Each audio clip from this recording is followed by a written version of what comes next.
A much overlooked way to make money on the internet is to have a niche blog. The concept of a niche blog means you aren't necessarily looking to have huge numbers of people find your blog. You're looking for more of a targeted audience. And the best way to do that is to use keywords to generate specific targeted traffic to your niche blog. And it's okay if you aren't really familiar with keywords. If you're relatively new to the internet or new to trying to drive traffic to a website, you probably don't think too much about how people search.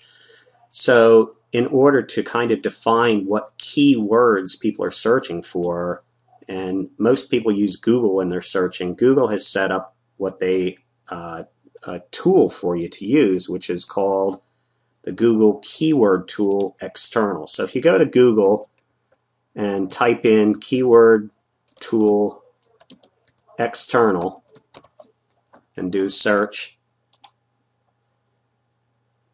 look down here, Google AdWords, Google Keyword Tool External. It's the third link down for me. Might be a little different for you. Click on that and you'll get this screen, which is Google Keywords AdWords. Basically, it's set up to sell AdWords when people are looking to buy AdWords, but what we're using it for isn't that. We're using it for finding the best keywords. So the example I used in the article was talking about garden gnomes. So I'm going to just put in garden gnomes here and click search. The first time you come to this, you're going to have to put in, fill out a CAPTCHA, but it's still going to work the same. So you put in garden gnomes and do search, and it'll tell you that 74,000 people a month globally are searching for garden gnomes. But we know that maybe garden gnomes isn't what you want to have as keywords in the articles that you're writing, and that's what we're talking about, making content for your website. So we just scroll down and look at what other keywords people are looking for, and this is what it's telling you. These are things that people put into Google to try to find, things that are related to garden gnomes. So what you want to do is, if you would use just the term gnomes in your article, you're competing against, over 2 million searches. And you'll get lost in that shuffle. So you want to be what I call a medium-sized fish in a medium-sized pond. Instead of being a small fish in this huge pond of over 2 million, you want to find a group of somewhere between 1,000 and 8,000 searches, and then figure out what they're doing. Like here's funny garden gnomes, 1,000 searches a month. Garden gnomes for sale.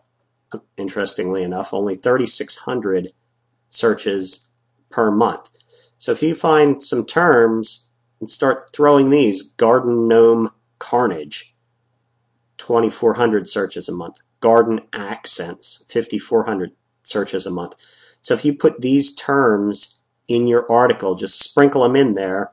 You don't just want to have all these stuffed into some paragraphs that don't make any sense, because people will start reading the article you're putting together, your blog content, and they're gonna know that things don't sound natural, and they're not gonna read your article, and they're probably not gonna click on your links or buy anything from you. So basically, if there are a lot of people searching for your term, you're not probably going to get in there. If there are a few people searching for your term, you might get seen on organic searches in Google. So your niche blog needs to have content that answers the call of the search engines. So use the keyword tool that I just showed you and get some ideas about what people are searching for in your niches, and use those words and phrases in your blog post. If you're not confident in your writing, or you think this whole searching for keywords is too much work, maybe you need a ghostwriter to work with. I do that at Rob Writes. But there's lots of ghostwriters out there. Maybe if you have some real specific niche or some technical thing, you want to find a ghostwriter who's familiar with your subject. So here were some ideas on how to use keywords and how to find keywords to use in your article, so you have blog content that's going to be found when people are searching on Google.